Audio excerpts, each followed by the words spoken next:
So for a while now I've been working my way towards 100% achievements in Warhammer 3, the biggest task of which is finishing all the campaigns of all the different factions, and not just finishing them, but doing it on very hard or legendary, and well, I'm nearly finished, I'm nearly done. So I thought I'd share some of the worst and toughest experiences trying to get this done and finishing all the factions' long victory objectives. Sometimes it's because of the victory conditions, but sometimes it's just the faction or maybe the particular legendary lord. So let's kick it off in order of annoyance, in at number...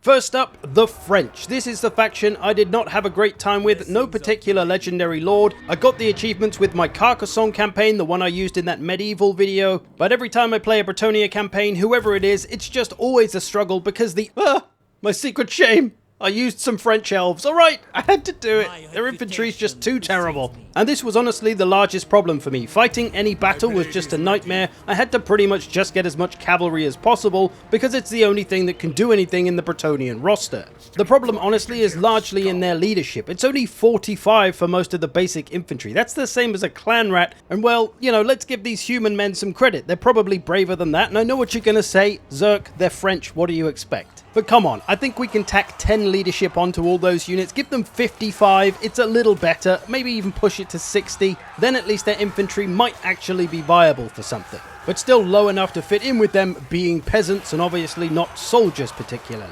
What would be really cool though, outside of just a rework for Bretonia, would be the simple addition of one unit that is actually in the tabletop, the Knights of the Realm on foot. This is what Bretonia needs. This one simple unit would really be a game changer for them. Heavily armored infantry that should have some staying power. That's what they're lacking. And ideally, a DLC and a full rework for Bretonia would be the best, but even if they could just add this one unit like they've been doing recently with every update, they add a new unit to 2 different factions, make these boys one of those units so that Bretonia can get something to help them along and make them more bearable to play, because yeah, this was one of the worst experiences just playing their battles. You can see I was pushed into some dark places having to recruit high elves as my front line just because Bretonian infantry is so useless. And yeah, no one should ever have to use elves to get by. It's just unreasonable. So yeah, I just had a bad time not enjoying the battles, and that's most of the reason I play a campaign. 80% is I'm just looking for some cool battles to play. But with Bretonia, it's just hard to enjoy them, especially as the campaign goes on, because some of the other factions are so incredibly powerful into the late game of a campaign, and Bretonia just don't quite get that same level of power. So yeah, Bretonia, a bad time. Next, it was the Dark Elves for me, and I started this campaign on stream and I was asking people what lord do you reckon I should do. Some people were saying that Malakth is one of the hardest campaigns, so I saw a challenge there to try and figure it out. Now, regardless of the difficulty and of it being Malakth, the victory conditions were a pain in the ass here. So for Malakth, you have to take Lothern and take out Etain, which is no small feat, because by the time you go over there, they're going to be pretty big. They're going to be allied with Avalon and Yvresse, and those 3 major factions will probably control most of the donut, and it's just always an absolute nightmare, because you'll be chased around by like 3, 4, 5 armies pretty much all the time. So that's challenge enough in itself, but for the long victory conditions, you have to take out all of the major high elf factions. Fucking all of them. Even the ones that are fucking miles away. These 3, they're all close, right? Etain, Avalon, Yvresse, they're fine. Nagaryth, that's not too far away either, so those 4, reasonable. Order of Lawmasters, all the way down in the south. Ridiculous that you have to come all the way down there just to take them out. And the same with Knights of Caledor. You're supposed to come all the way over into the Darklands to get them, and it's just really an unnecessary slog to have to make you take out both of those as well as the entire donut. And that's what I had to do. I went and took the donut, which was a struggle enough in itself, and then I had to come all the way down here to get Teclis and his Lawmasters that were doing okay for themselves. There is a chance they may get wiped out by Kairos at some point, as he often comes and dominates this area. Although I did get lucky with the Knights of Caledor and Imric. They got taken out in the Darklands. I didn't have to go there and deal with him. He got killed off by someone else. So yeah, it's basically pot luck on whether those 2 factions get taken out, and you're going to have to go and deal with them. And this is the same for all Dark Elf legendary lords. Even if you're Lockyer over in Cathay, the other side of the world, you've got to come and take the donut, and you've got to take out the Lawmasters and Imric. As for the start of Malakith's campaign, the supposedly difficult part, it was pretty tough if you try to take on Grombrindal, as I first did. The first time I tried it, it was just going nowhere, so I restarted, tried again, but this time I came and took this little settlement and gave it to Grombrindal to make friends with him. And that worked out. He wasn't bothered by us the rest of the campaign. So if you want to try and get through a Malakith campaign, try to make friends with Grombrindal rather than killing him off, at least early on, because dwarfs early on are just really difficult to deal with for most factions. Next, I had a fair bit of suffering with specifically Heinrich Kemmler of the Vampire Counts. Now, while the Vampire Counts are in need of a rework and an update, they're not completely terrible like Bretonia are.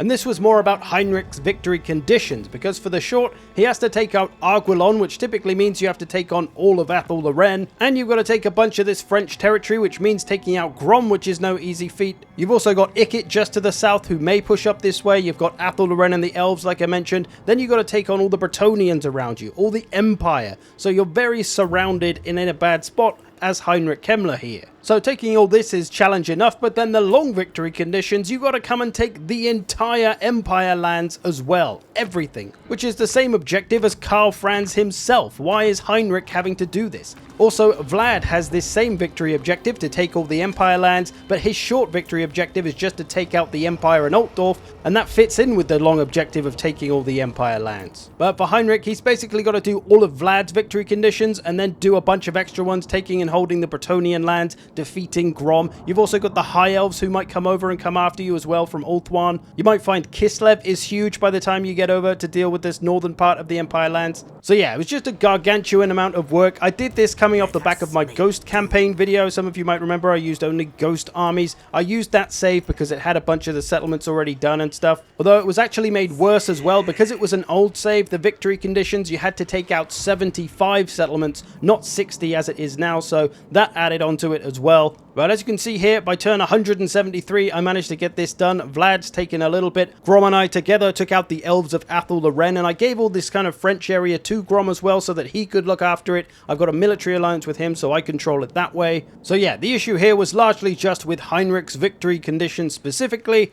and it being a pretty rough place to start, surrounded by good guys. You do have Grom, but he's a bit hit or miss on whether he'll come after you or be friends with you. So yeah, never again.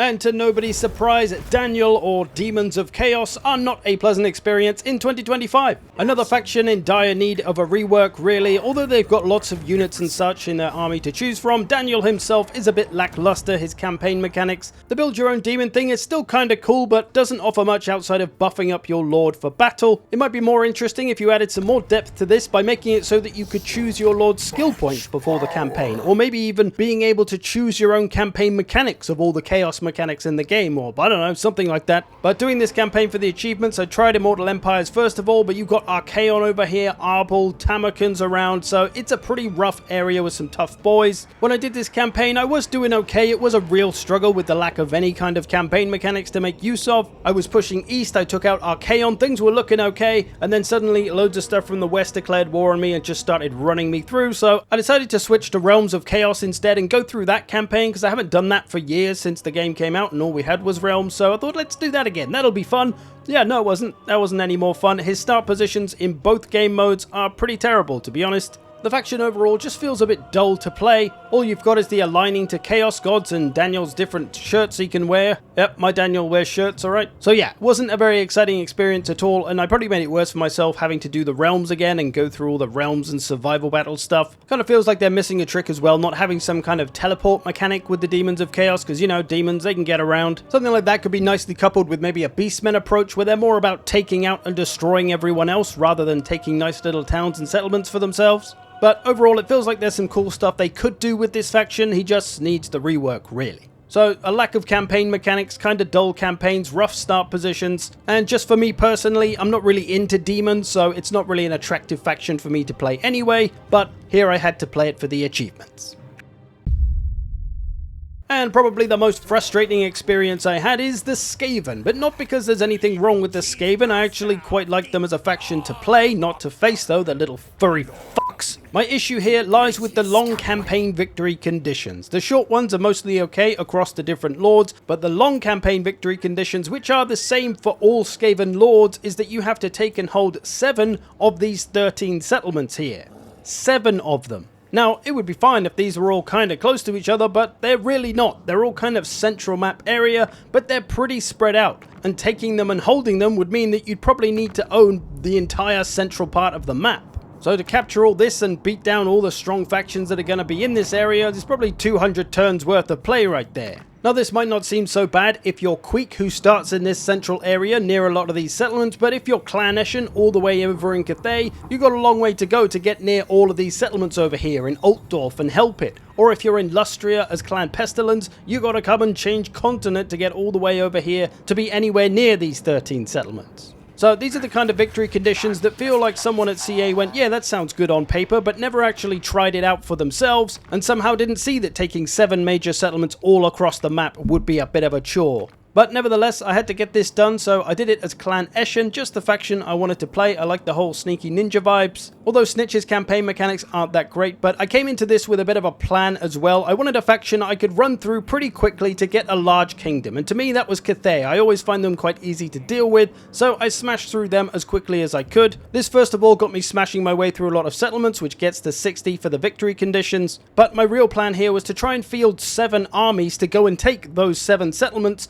all in the same turn, so that I can take them and then victory conditions will pop and I don't have to stay there and hold them, because the factions that I'm going to take them off of are no doubt going to come back on me pretty heavy pretty quick, so I have to do it all in one turn, and that's what I did. I managed to get it done with a little bit of help from ambush tricks and such, and you can see the 7 that I decided to choose because they're all not too far away from each other, although I actually only did this with 6 armies because of Nagashizar, which is owned by that single little faction, so you take them out when you take it and they're gone, so no one ever comes back to take that. But yeah, it just took a long time to get through all of Cathay, to get it all built up enough so that I could have enough money to field 6 big strong armies that could go and take these settlements in a single turn. And because I'd never really been to this part of the world, I just kind of ran straight there. I wasn't at war with any of these factions, so it was pretty easy to just take them when they weren't looking. A lot of them weren't defended.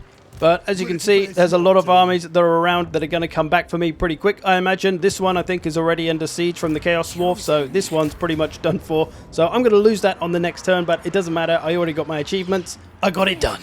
So yeah, just dodgy victory conditions for this one. Maybe if it was like 3 of these settlements, it would be a little bit more reasonable. But I felt forced to do this sneaky tactic, which is very Scaven, I suppose. But it seemed like a better option than trying to work my way through Karazakarak when they get huge, Nurgle around here, all the big strong factions, the Chaos Dwarfs. But yeah, not fun to try and get the achievements with these bloated victory conditions.